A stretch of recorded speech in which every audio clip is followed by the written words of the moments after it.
lama nih kayaknya, sudah berapa minggu ya, saya tidak mengisi lagi video sharing untuk kita sama-sama belajar dan sharing.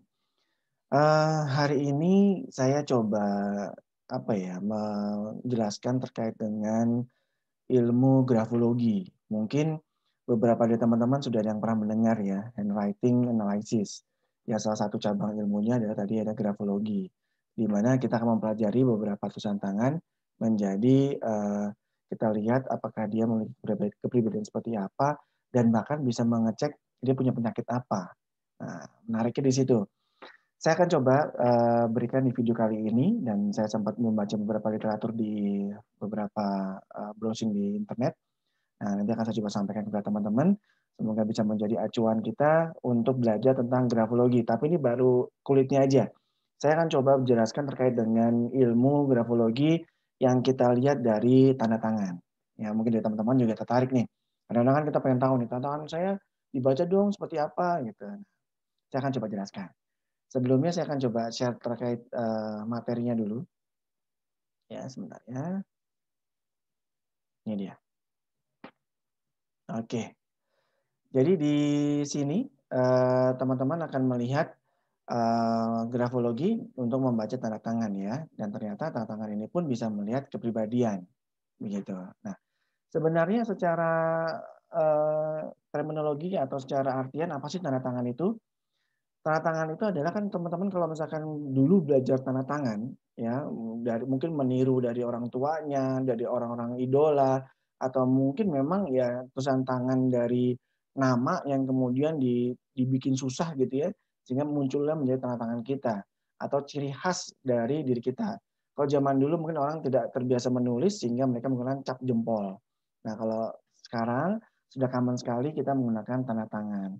Sebenarnya apa? Ya, tanda tangan itu adalah bentuk ekspresi kita terhadap penampakan kita terhadap orang lain. Jadi kita ingin dilihat seperti apa itu biasa terlihat dari bentuk tanda tangan. Berbeda dari tulisan tangan. Karena tanda tangan itu biasanya bisa berubah tergantung dari kitanya sendiri.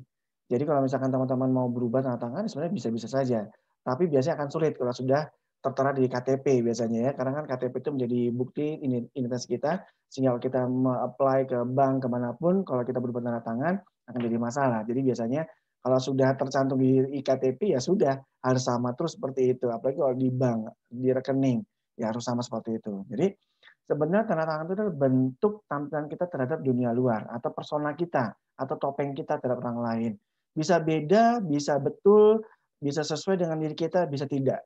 Ya, makanya kenapa zaman dulu sekali itu orang sangat sering melakukan penipuan melalui pemalsuan tanda tangan. Salah satunya adalah untuk cek bank gitu ya.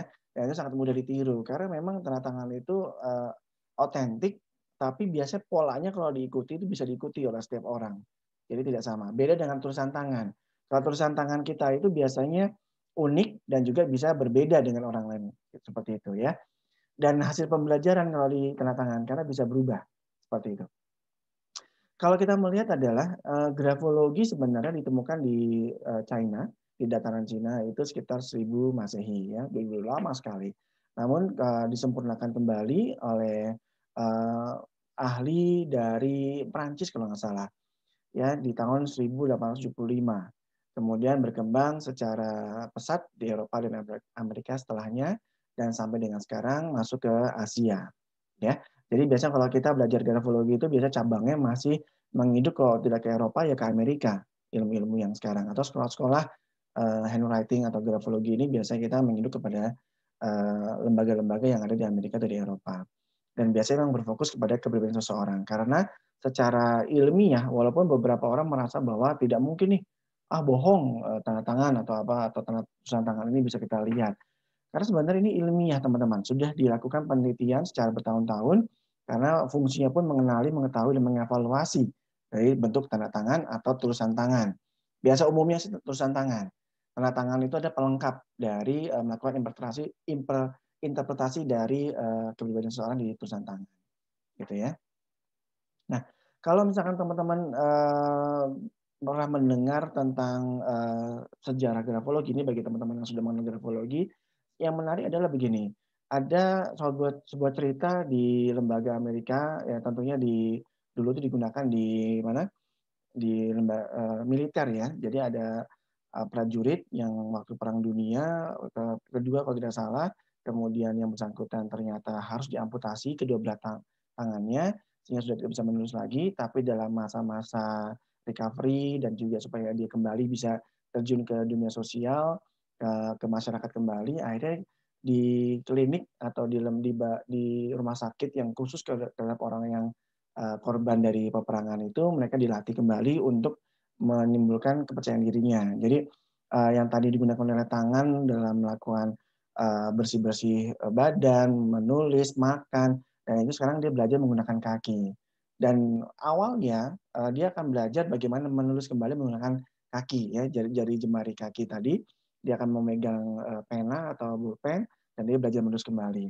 Dan ternyata teman-teman, setelah beberapa bulan dia belajar, setelah dibandingkan tulisan tangan yang bersangkutan, prajurit tadi, sebelum dia diamputasi dan setelah diamputasi dia menggunakan kaki, itu hampir mirip, teman-teman.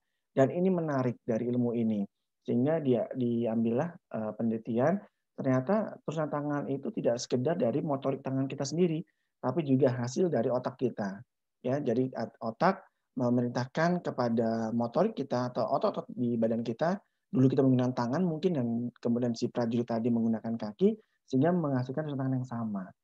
Jadi kenapa kalau di ilmu psikologi itu juga ada menggambar orang, menggambar pohon gitu ya. Kenapa sih kita harus menggambar orang, gambar pohon ya? Karena memang itu hasil dari otak, ya, bukan dari tangan belaka.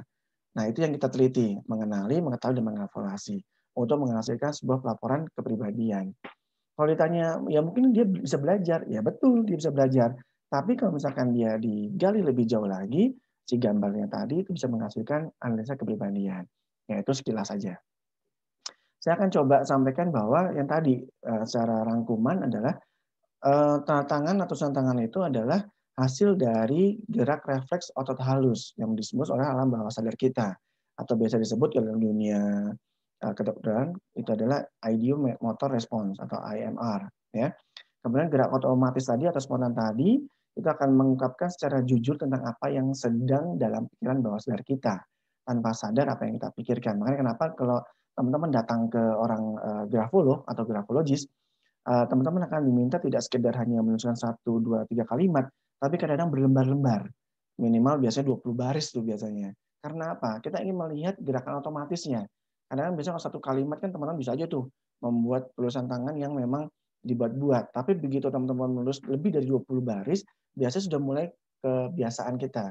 R-nya begini, T-nya begini, I-nya begini, geraknya begini, garisnya begini gitu ya. Nah, itu akan kembali terbiasa. Makanya teman-teman akan diminta biasanya berlembar-lembar supaya kita bisa tahu. Dalam dunia investigasi, dalam dunia kriminolog biasanya, biasanya juga saya pernah waktu dulu belajar grafologi itu, ujiannya adalah diminta untuk mencari siapa yang, tersangka dalam pembunuhan. Nah, waktu itu saya dikasih 2 contoh, 2 tersangka, saya disuruh memilih mana yang, memang suspeknya. Dan akhirnya kita membaca tuh, saya pelajari tulisan tangannya dan memang tidak hanya 1 lembar, tapi yang berlembar-lembar dan contoh tulisan dia tidak hanya pada saat dia sedang diinvestigasi, pada saat itu dia diminta untuk menulis tangan gitu ya, tapi juga dia diminta, memberikan contoh dari buku-buku yang pernah dia tulis waktu dia sekolah. Nah, kita bandingkan dan ternyata ketahuan kalau misalkan orang yang sering memanipulasi, biasanya dia bisa tuh merubah tulisan tangannya. Tapi kalau dia disuruh tulis lagi, berlembar-lembar lagi, nah dia akan kembali lagi ke tulisan awal. Nah, disitulah baru kita ketahuan bahwa aslinya orangnya seperti apa. Dan akhirnya ya syukur alhamdulillah, waktu saya belajar kemarin, mengambil grafologi, di situ saya bisa menemukan bahwa, oh ternyata orang ini nih yang memiliki kecenderungan. Tentunya dengan tahap-tahapan, ilmu grafologi ya yang kita lakukan, tidak sekedar dari tanda tangan saja, gitu ya. Menarik kok kalau teman-teman tertarik dengan grafologi, teman-teman bisa belajar, sekarang banyak lembaganya, teman-teman bisa masuk ke sana dan belajar langsung. Secara online pun sudah banyak. Oke, kita masuk ke bahasan kita. Tadi kita ingin bercerita tentang tanda tangan. Ini contohnya teman-teman. Kalau teman-teman menemukan bahwa tulisan tangan atau tanda tangannya jelas, ya terbaca namanya. Misalkan sini Pak Habibie gitu ya. Tulisannya kan kalau kita baca dari tanda tangannya terlihat kan ya Habibie gitu ya. Situ ada titik 2. Nah, ini biasanya orangnya memiliki percaya diri yang cukup tinggi dan juga ekspresif atau dia ingin menonjolkan siapa diri kita. Dirinya ini pengen ditonjolkan bahwa dia betul nih orang ini. Dia tidak pakai topeng. Dia membetulkan bahwa ya ini saya. Dia menuliskan, misalkan saya Aditya. Saya akan menulis ADITYA misalkan tulisannya itu kalau kelihatan jelas ya berarti saya apa adanya, tidak menutupi. Ya, kemudian kalau misalkan teman-teman melihat ukurannya, ternyata dia lebih besar daripada tulisan tangannya dia sendiri. Nah, itu berarti dia memiliki percaya diri atau over confidence. Kemudian juga negatifnya ada. Dia mungkin terlihat egois, manipulatif, kemudian suka mencari perhatian orang lain gitu ya. Dan ciri-cirinya biasanya lebih besar daripada tulisan tangan. Kalau lebih kecil daripada tulisan tangan ya hati-hati. Berarti dia kebalikannya, dia tidak percaya diri atau dia tidak yakin terhadap dirinya sendiri. Gitu ya, kalau ukurannya dibandingkan dengan tulisan tangan. Kalau di sini contohnya Barack Obama ya. Kemudian yang berikutnya adalah letak. Kalau misalkan teman-teman diminta meneruskan paragraf ya, mengarang suatu kalimat gitu ya, paragraf. Kemudian tanda tangannya jauh dari sebelah sana. Tulisan di sini tapi tanda tangannya sebelah sini. Nah, biasanya bisa dikatakan atau diartikan oleh kami itu berarti apa yang teman-teman isi atau teman tuliskan tidak sesuai dengan apa yang ada dalam hati dan pikiran. Dan informasi yang dituliskan di sini adalah mungkin bohong atau rekaan. Ya, misalkan di sini tulisnya teman-teman tanda tangannya jauh di sini. Atau kebalikannya, teman-teman tulis di sini, ternyata di bawahnya teman-teman tanda tangan. Nah, itu berarti bisa membenarkan apa yang teman-teman tuliskan dan itu benar biasanya. Ya mendekati benar lah sesuai dengan isi hati dan pikirkan. Atau misalkan teman-teman menuliskan tanda tangan di sebelah kiri posisinya dari tulisan tangan teman-teman. Nah, itu biasanya bisa aja orangnya kurang percaya diri, tertutup, tidak mau terbuka dengan orang lain. Kebalikannya, kalau terlalu ke kanan, nah itu berarti teman-teman ingin bersentuhan dengan orang lain, membuka diri, dan juga biasanya lebih ramah dengan orang lain. Ya. Kemudian kalau terlihat ada hiasan, bagaimana? Kalau hiasan biasanya tergantung ya. Biasanya kalau saya contohkan di sini, Walt Disney ini orangnya kreatif dan juga memang unik dibandingkan dengan orang-orang lain. Dan jangan lupa dia juga suka menjadi pusat perhatian. Misalkan ya, tulisan ADITYA gitu ya, Aditya nama saya. Terus I-nya saya bikin love gitu ya, love. Tulisan gitu. Nah, biasanya itu orang pengen terlihat atau saya pengen terlihat ramah atau pengen terlihat mencintai seseorang atau mencintai sesama atau bisa mencintai lingkungan gitu ya. Dan ingin menunjukkan bahwa orang-orangnya seperti itu. Dan juga bisa dikategorikan ramah. Ya, apalagi kalau ada hiasan-hiasannya, ada muka tersenyum dan bagaimana, itu biasanya juga menunjukkan bahwa isi hati dia memang sedang bergembira atau moodnya sedang baik. Kebalikannya kalau ternyata hiasannya justru lebih dark gitu ya atau lebih tidak bahagia, ya itu juga kebalikannya tadi moodnya mungkin lebih jelek, kemudian tertutup dan lain-lain. Kemudian kalau misalkan lancip bagaimana? Seperti ini nih teman-teman. Karena teman-teman seperti rumput begitu ya. Nah, ini biasanya justru bisa kita kategorikan orang yang cerdas, semangat, agresif, berani, wibawa, dan teratur pendidikan.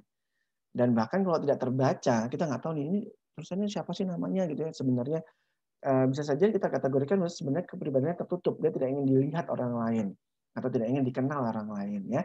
Oke. Terus kalau yang lancip. Kalau misalkan ada tantangan miring ke kanan ke atas gitu ya. Di sini kita bisa kategorikan bahwa orang ini memiliki tanda tangan, orangnya ambisinya tinggi, tidak pantang menyerah atau tidak mudah menyerah, kemudian ramah dan juga hangat dan terakhir ada peduli dengan orang lain. Dan kalau tidak terbaca ya bisa saja hati-hati. Bisa saja depresi atau merasa lelah dan mencapainya dia atau orangnya putus asa gitu ya. Jadi memang ada plus dan minusnya sebenarnya. Kemudian kalau bergaris bawah gimana? Misalnya tantangan nih, Aditya, garis red gitu ya. Ini berarti orangnya penuh dengan keyakinan atau ulet, tidak mudah menyerah juga dan juga semangat atau menunjukkan bagian diri yang menjadi kekuatan. Misalkan saya menuliskan namanya itu adalah nama lengkap saya Aditya Subagianto. Kemudian yang saya garis bawahnya adalah Subagiantonya, seret gitu di bawahnya. Berarti saya menonjolkan bahwa nama keluarga saya inilah yang membanggakan bagi diri saya. Dan itu biasanya kita tunjukkan ke orang lain. Tapi kebalikannya kalau misalkan Aditya Subagianto kemudian ada garis mencoret nama Subagiantonya gitu ya. Jadi namanya saya coret nih, seret gitu. Nah, berarti hati-hati. Biasanya berarti saya tidak begitu bangga dengan nama keluarga saya atau dengan hal yang lain atau sedang ada masalah dengan keluarga saya. Itu bisa saja menjadi seperti itu ya. Tapi tidak mudah juga kita simpulkan gitu karena kita harus lihat lagi tulisan tangan yang lainnya. Ini hanya satu contoh atau simptomnya. Ya.